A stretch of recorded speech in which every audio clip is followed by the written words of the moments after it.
దయచేసి ఇది గమనించగలరు. రేర్ ఎర్త్ ఎలిమెంట్స్ మన ఇండియాలోనే కాదు, ప్రపంచంలోనే మోస్ట్ బజింగ్ వర్డ్ ఇది.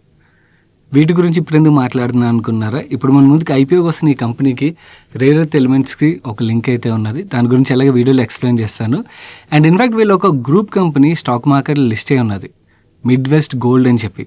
మీరు ఆ స్టాక్ ప్రైస్ చూసారనుకోండి, లాస్ట్ 1 yearలోని 70 రూపాయల నుంచి ఏకంగా 2700 వరకు పెరిగింది. అది కూడా యాక్చువల్లీ పెరగడానికి వన్ ఆఫ్ ద రీజన్ ఇది. ఈ రేర్ ఎర్త్ ఎలిమెంట్స్ రిలేటెడ్ వెళ్ళుకున్న లింక్ వల్లే ఆ స్టాక్ అంతలా పెరిగింది. ఈరోజు మన ముందుకి ఐపీఓకి వచ్చిన ఈ మిడ్ వెస్ట్ ఏదైతే ఉన్నదో వీళ్ళ బిజినెస్ ఏంటి, ఎగ్జిస్టింగ్ వీళ్ళకి డబ్బులు ఎక్కడి నుంచి వస్తున్నాయి, అంటే వీళ్ళ ఫ్యూచర్ గ్రోత్ రిలేటెడ్గా ఉన్న ఆపర్చునిటీస్ ఏంటి, అండ్ అన్నిటికన్నా ముఖ్యం ఈ ఐపీఓ రిలేటెడ్గా మీరు తెలుసుకోవాల్సిన రిస్క్లు ఏంటి, ఇవన్నీ కూడా వీడియోలో డీటెయిల్గా షేర్ చేస్తాను. వీడియోని చివరి వరకు చూడండి. చాలా ఇంట్రెస్టింగ్ కంపెనీ, ఇంట్రెస్టింగ్ వీడియో అవుతుంది. సో వీడియోలో షేర్ చేసిన ఇన్ఫర్మేషన్ నచ్చితే తప్పకుండా వీడియోని లైక్ చేస్తూ మీ ఫ్రెండ్స్ అండ్ ఫ్యామిలీకి హెల్ప్ఫుల్ అవుతుందంటే వాళ్ళకి షేర్ చేయడం అయితే మర్చిపోకండి. అండ్ మీరు మన మనీ పర్స్ ఛానల్కి ఇదే ఫస్ట్ టైం వచ్చినట్టయితే ఛానల్ సబ్స్క్రైబ్ చేసి పక్కన బెల్ ఐకాన్లో ఆల్ నోటిఫికేషన్స్ యాక్టివేట్ చేసుకోండి. Let's deep dive into this company now.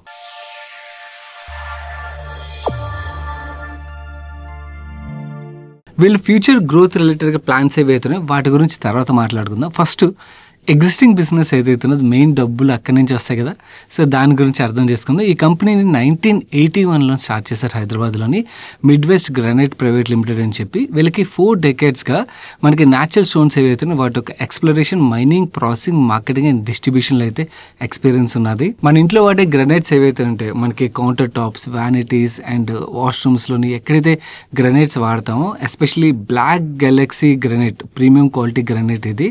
ఆ ప్రీమియం క్వాలిటీ గ్రానైట్ ప్రొడక్షన్లోని వీళ్ళు one of the largest exporter India నుంచి అయితే. 2025లోని వీళ్ళు 44,992 cubic meters of black galaxy గ్రానైట్ని వీళ్ళు ఎక్స్పోర్ట్ చేస్తారు. ఇండియా నుంచి ఈ ఎక్స్పోర్ట్స్లో వీళ్ళకి 64% మార్కెట్ షేర్ అయితే ఉన్నది. అండ్ అబ్సల్యూట్ బ్లాక్ గ్రానైట్లోని వీళ్ళు లార్జెస్ట్ ప్లేయర్గా చెప్తున్నారు ఇండియా నుంచి. ఇక్కడ వీళ్ళ మార్కెట్ షేర్ చూసినట్లయితే 15.7% అయితే ఉన్నది. వీళ్ళు ఈ black galaxy granite and absolute black granite exploration, mining ఈ సర్వీసెస్ మాత్రమే కాకుండా గ్రానైట్ని కట్ చేయాలంటే డైమండ్ వైర్ రిక్వైర్మెంట్ ఉంటుంది. ఆ డైమండ్ వైర్ రిలేటెడ్ వీళ్ళు యాక్చువల్లీ బ్యాక్వర్డ్ ఇంటిగ్రేషన్లో భాగంగా వీళ్ళ ప్రొడక్షన్ అయితే స్టార్ట్ చేస్తారు. ప్రజెంట్ డైమండ్ వైర్ వీళ్ళు క్యాప్టివ్ కన్సంప్షన్ మాత్రమే కాకుండా వీళ్ళు వేరియస్ పీపుల్ కూడా సప్లై అయితే చేస్తున్నారు. అండ్ ఈ ఐపీఓ గురించి చదువుతున్నప్పుడు నాకు ఒక ఇంట్రెస్టింగ్ విషయం అయితే తెలిసింది. ఈ బ్లాక్ గెలాక్సీ గ్రానైట్ ఏదైతే ఉన్నదో ఇది ఒకే ఒక విలేజ్లో మన ఇండియా మొత్తంలోనే దొరుకుతుందంట. అదే విలేజ్ తెలుసా? మన ఆంధ్రప్రదేశ్లోని ప్రకాశం డిస్ట్రిక్ట్లో చీమకుర్తి విలేజ్ ఏదైతే ఉన్నదో అక్కడ మాత్రమే దొరుకుతుందంట. మన వ్యూవర్స్లో ఎవరైతే ఒంగోలు డిస్ట్రిక్ట్ నుంచి ఉన్నారో కింద కామెంట్ సెక్షన్లో షేర్ చేయండి. So this I felt really interesting అన్నమాట. నాకు తెలియదు, చాలా మంది తెలిసి ఉండొచ్చు. అండ్ వీళ్ళు మైనింగ్ చేసే అబ్సల్యూట్ బ్లాక్ గ్రానైట్ ఏదైతే ఉన్నదో అవి ఐడియల్స్ తయారు చేయడానికి, పిల్లర్స్ తయారు చేయడానికి, ఎందుకంటే ప్యూర్ కంప్లీట్ బ్లాక్ ఉంటుంది కాబట్టి యూజ్ చేస్తారంట. అండ్ మిగిలిన యూసెస్ ఏదైతే ఉన్నదో అది ఇక్కడ స్క్రీన్ మీద చూపిస్తాను. వీళ్ళకి ఏపీ అండ్ తెలంగాణలోని 6 లొకేషన్లోని 16 ఆపరేషనల్ గ్రానైట్ మైన్స్ అయితే ఉన్నాయి. ఇక్కడ నుంచి వీళ్ళు black galaxy granite, absolute black granite and tan brown granite ని ఎక్స్ప్లోరేషన్ అయితే చేస్తారు. అండ్ ఏపీలోని, తెలంగాణలోని ఈచ్ స్టేట్ లోని ఒక్కొక్క గ్రానైట్ ప్రాసెసింగ్ ఫెసిలిటీ అయితే వీళ్ళకి ఉన్నది. అండ్ ఈ 16 ఆపరేషనల్ గ్రానైట్ మైన్స్ మాత్రమే కాకుండా ఏపీ, తెలంగాణ, కర్ణాటక, తమిళనాడులోని 25 ఎస్టాబ్లిష్డ్ రిసోర్సెస్ అయితే వీళ్ళ దగ్గర ఉన్నట్టుగా చెప్తున్నారు. అంటే ఫ్యూచర్లోని ఇక్కడ నుంచి మైనింగ్ స్టార్ట్ అవుతుందని అయితే మనం అర్థం చేసుకోవచ్చు. And diamond wire manufacturing unit హైదరాబాద్లో ఉన్నది. వీళ్ళు అమ్మే గ్రానైట్స్లోని మేజర్లీ వీళ్ళ క్లయింట్స్కి బ్లాక్స్ రూపంలోనే ఎక్కువగా అమ్ముతారు. ఓన్లీ స్మాల్ పోర్షన్ మాత్రమే కట్ చేసి సెల్ చేస్తారని అయితే చెప్తున్నారు. అండ్ వీళ్ళు ఈ గ్రానైట్స్ ని ఇండియాలో మాత్రమే కాకుండా 17 కంట్రీస్కి అయితే ఎక్స్పోర్ట్ చేస్తున్నారు. మేజర్లీ చైనా, ఇటలీ, థాయిలాండ్ ఇలాంటి కంట్రీస్ అన్నిటికి కూడా ఎక్స్పోర్ట్ చేస్తున్నారు. వీళ్ళ క్లయింట్ పేర్లు ఏవైతే మీరు ఇక్కడ స్క్రీన్ మీద అయితే చూడొచ్చు. అండ్ వీళ్ళ గ్రానైట్ ఎక్స్ప్లోరేషన్ విషయంకి వచ్చేసరికి లాస్ట్ ఫైనాన్షియల్ ఇయర్లోని బ్లాక్ గెలాక్సీ గ్రానైట్ ఏదైతే దాని ఒక 66,548 cubic meters వీళ్ళు ఎక్స్ప్లోరేషన్ చేసినట్టుగా చెప్తున్నారు. అబ్సల్యూట్ బ్లాక్ విషయంకి వచ్చేసరికి 38,120 cubic meters ఎక్స్ప్లోరేషన్ చేసినట్టుగా చెప్తున్నారు. అండ్ వీళ్ళు ఏవైతే మైన్స్ ని ఆపరేట్ చేస్తున్నారో ఆ మైన్స్ యొక్క కెపాసిటీ అండ్ అలాగే అండర్ డెవలప్మెంట్ లో ఉన్న మైన్స్ యొక్క కెపాసిటీ మీకు ఇక్కడ స్క్రీన్ మీద చూపిస్తాను. పాజ్ చేసి చూసుకున్నా మీకు నెంబర్స్ అయితే ఈజీగా చదువుకోవచ్చు. కరెంట్లీ వీళ్ళు మైన్స్ 78.77% కెపాసిటీ యూటిలైజేషన్ తో రన్ అవుతున్నట్టుగా మేనేజ్మెంట్ ఆర్హెచ్పీలో మెన్షన్ చేశారు. అండ్ అన్నిటికన్నా ఇంపార్టెంట్ థింగ్, ఈ కంపెనీ ఎక్కడి నుంచి డబ్బులు సంపాదిస్తుంది, వీళ్ళకి వస్తున్న 100 రూపీస్లోని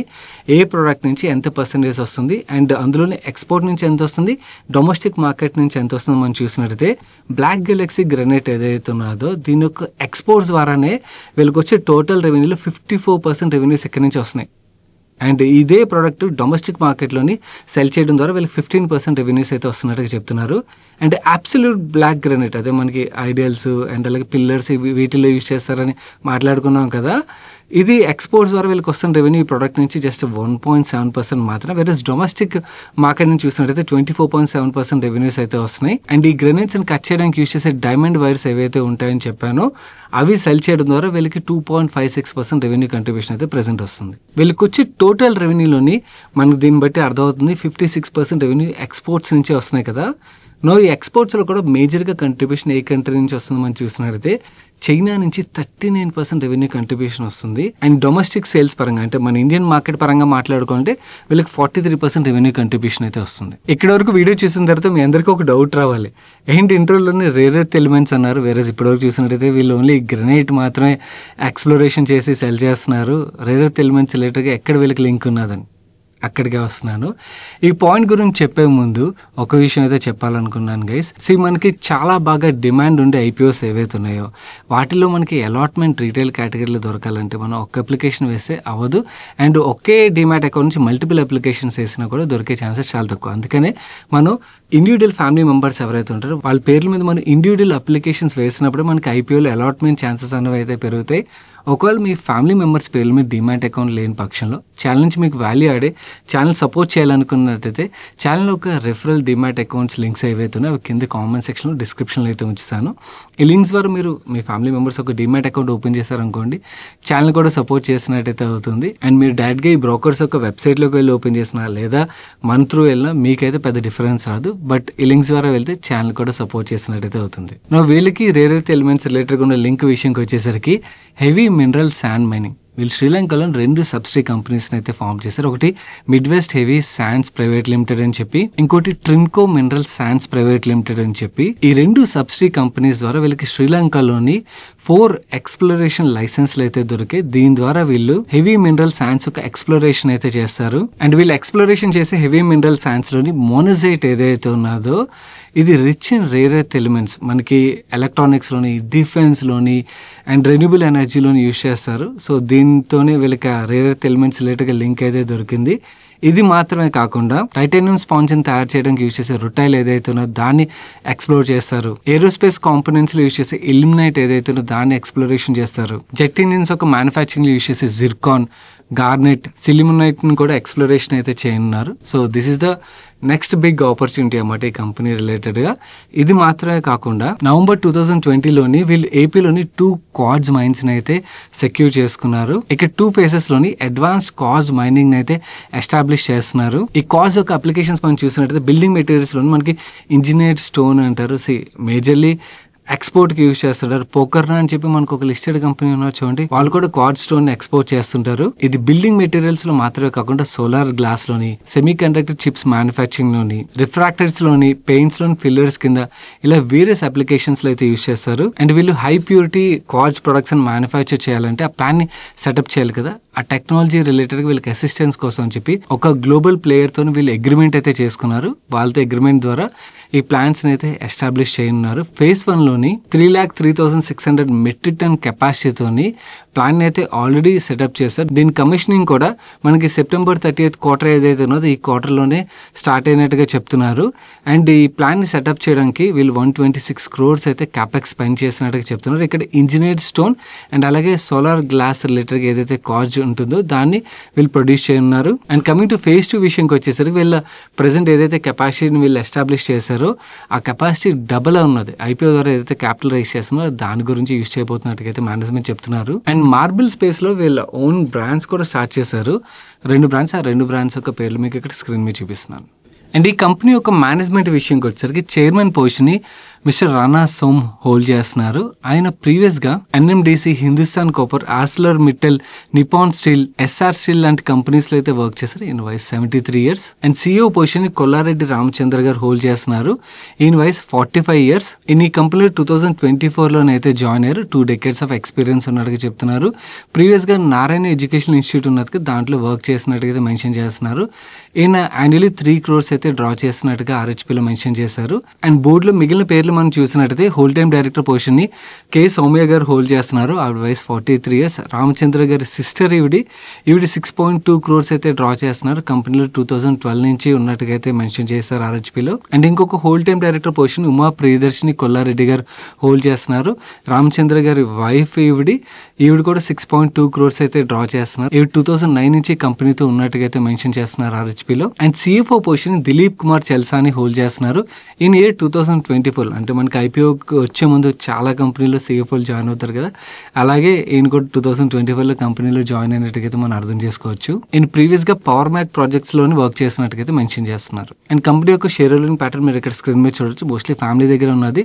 ఓన్లీ స్వాదా ఇండియా ఎమర్జింగ్ ఆపర్చునిటీ స్కీమ్ అని చెప్పి ఒక ఫండ్ కి 4.17% స్టేక్ అయితే ఇచ్చారు. మిగిలిన ఎంటైర్ హోల్డింగ్ మనకి ఫ్యామిలీ మెంబర్స్ పేర్లే కనబడుతున్నాయి. అండ్ ఈ ఐపీఓ డీటెయిల్స్ విషయంకి వచ్చేసరికి ఇష్యూ సైజ్ 451 crores. ఇందులో ఫ్రెష్ ఇష్యూ 250 crores అయితే, OFS 201 crores అంటే 201 crores promoters and existing share holders ఎవరైతే సెల్ చేస్తున్నారో వాళ్ళకి వెళ్తుంది.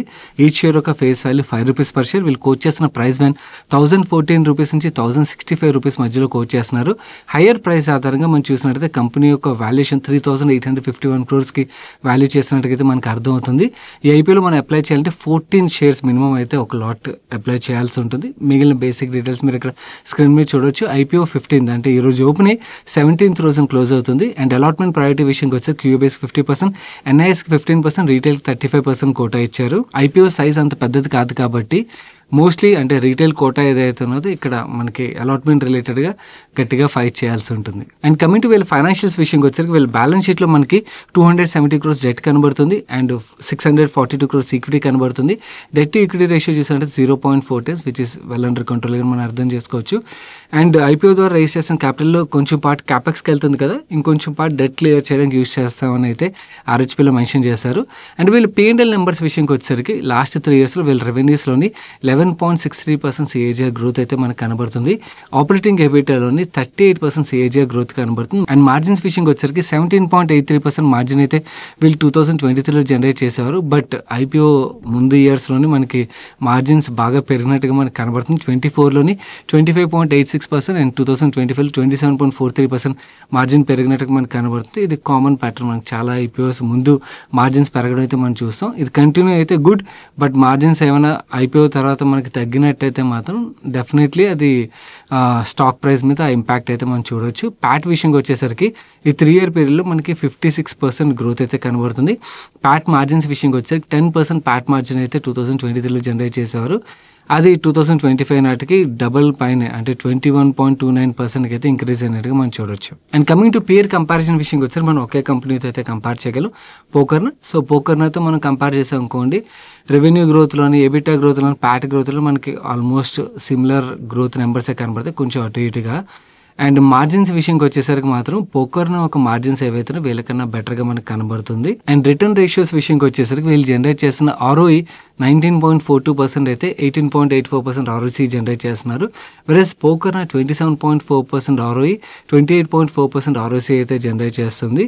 సో రిటర్న్ రేషియోస్ పరంగా కూడా Pokarna is delivering better return ratios అని అయితే మనం అర్థం చేసుకోవచ్చు. అండ్ ఐపీఓ యొక్క వాల్యుయేషన్స్ గురించి మనం మాట్లాడుకునే ముందు రిస్కుల గురించి అయితే మాట్లాడుకోవాలి కదా. ఫస్ట్ బిగ్గెస్ట్ రిస్క్ ఏంటంటే మైనింగ్ రిలేటెడ్ కంపెనీ కాబట్టి గవర్నమెంట్ రిలేటెడ్ రిస్క్లు ఏవైతే ఉంటాయో అవైతే తప్పకుండా ఈ కంపెనీకి ఉంటాయి అండ్ మిగిలిన కంపెనీస్కి ఉన్నవి. అండ్ సిక్లికల్ నేచర్, మనకి వర్షాకాలంలో మైనింగ్ అనేది చాలా కష్టం అవుతుంది కదా, సో నెంబర్స్లో మనకు సిక్లికాలిటీ అయితే చూడొచ్చు. అండ్ వీళ్ళకి వచ్చే రెవెన్యూలో మెజారిటీ ఆఫ్ ద రెవెన్యూ ఒకే స్టేట్, ఇన్ఫ్యాక్ట్ ఒక స్టేట్ కాదు ఒక ఊరు నుంచే వస్తుంది, అక్కడే ఆ ప్రోడక్ట్ దొరుకుతుంది కాబట్టి. సో పొలిటికల్ రిలేటెడ్గా ఏమైనా రిస్క్లు ప్లే అయితే అదొక పాయింట్ అవ్వాలని లేదు, but we should keep these points in mind, అది గుర్తుంచుకోండి. అండ్ వీళ్ళకి చైనా నుంచి మెజారిటీ ఆఫ్ ద రెవెన్యూ వస్తుంది. యాజ్ ఆఫ్ నో అయితే ఇష్యూస్ లేవు, బట్ ఏమైనా చైనాతో కాన్ఫ్లిక్ట్స్ ఏమైనా జరిగితే మాత్రం అదొక రిస్క్ ఫ్యాక్టర్ అయితే మనం గుర్తుంచుకోవాల్సిన విషయం. నౌ వాల్యుయేషన్స్ విషయంకి వచ్చేసరికి వీళ్ళు ఐపీఓని కోట్ చేసిన valuation 27 times price to earning multiple అయితే కోట్ చేస్తున్నారు and 23.87 times EV EBITDA multiple అయితే కోట్ చేస్తున్నారు. వెరేజ్ వీళ్ళ పియర్ ఎగ్జాక్ట్ పియర్ కాకపోవచ్చు, బట్ పోకర్నాతో కంపేర్ చేసినట్టయితే Pokarna is available at 12.2 times price to earning multiple and 7 times EV EBITDA multiple అనమాట. So valuations పరంగా Pokarna is trading at much cheaper valuation. కాకపోతే yes expensive valuation కింద అంటే పియర్ కంపారిజన్లో అయితే మనకి ఎక్స్పెన్సివ్ వాల్యుయేషన్ని అయిపోయిన కోట్ చేస్తున్నట్టుగా మనం అర్థం చేసుకోవచ్చు. కానీ వీడియోలో మార్కెట్ని ఎలా డ్రైవ్ చేస్తుంది, ఎందుకంటే వీళ్ళు రేర్ ఎర్త్ ఎలిమెంట్స్ రిలేటెడ్గా మైనింగ్ చేయబోతున్నారు, సోలార్ గ్లాస్, సెమీ కండక్టర్ రిలేటెడ్గా. సో ఈ స్టోరీ మార్కెట్లోనే ఎలా డ్రైవ్ అవుతుంది అనేది మనం ఎవరు యాంటిసిపేట్ చేయలేం కదా. We need to see that. ఎందుకంటే వీళ్ళు one of the group company market list అయింది ఏదైతే ఉన్నదో అసలు నెంబర్సే లేకుండా స్టాక్ ప్రైస్ అయితే బీభత్సంగా పెరిగిపోవడం మనం చూసాం. సో ఈ స్టాక్ పరంగా ఏం జరుగుతుందని అయితే మనం గెస్ట్ చేయలేం. So this is what it is. ఓవరాల్గా రిస్క్ ఎప్పుడైతే బట్టి డెసిషన్ అయితే తీసుకోవడానికి ప్రయత్నించండి. సో ఓవరాల్గా షార్ట్ టర్మ్ చూసినట్టయితే డిమాండ్ రిలేటెడ్గా చూసుకోండి. డెఫినెట్లీ ఇంట్రెస్టింగ్ స్టోరీ అయితే ఉన్నది కంపెనీ పరంగా. సో అవన్నీ కూడా రెవెన్యూలో యాడ్ అయితే దాన్ని చూడాలి అప్పటికి ఏమవుతుందో. బట్ రెవెన్యూలో యాడ్ అవ్వకముందే మనకు తెలుసు కదా మార్కెట్లోని బిహేవియర్ ఎలా ఉంటుంది అన్నది. వచ్చి లిస్ట్ అయిన తర్వాత స్టాక్ ఎలా రియాక్ట్ అవుతుందో. మీ ఫ్రెండ్స్ అండ్ ఫ్యామిలీకి వీడియో హెల్ప్ఫుల్ అవుతుందంటే వాళ్ళకి తప్పకుండా షేర్ చేయడం మర్చిపోకండి. వీడియోని లైక్ చేయనైతే ఇప్పటివరకు వీడియోని లైక్ చేస్తూ ఛానల్కి ఇదే ఫస్ట్ టైం వచ్చినట్టయితే మన మనీ పర్స్ ఛానల్ సబ్స్క్రైబ్ చేస్తూ పక్కన బెల్ ఐకాన్లో ఆల్ నోటిఫికేషన్స్ అయితే యాక్టివేట్ చేసుకోండి. నేను సాయి కృష్ణ పత్రి మరొక మంచి వీడియోతో మీ ముందుకు వస్తాను. Till then bye bye, take care.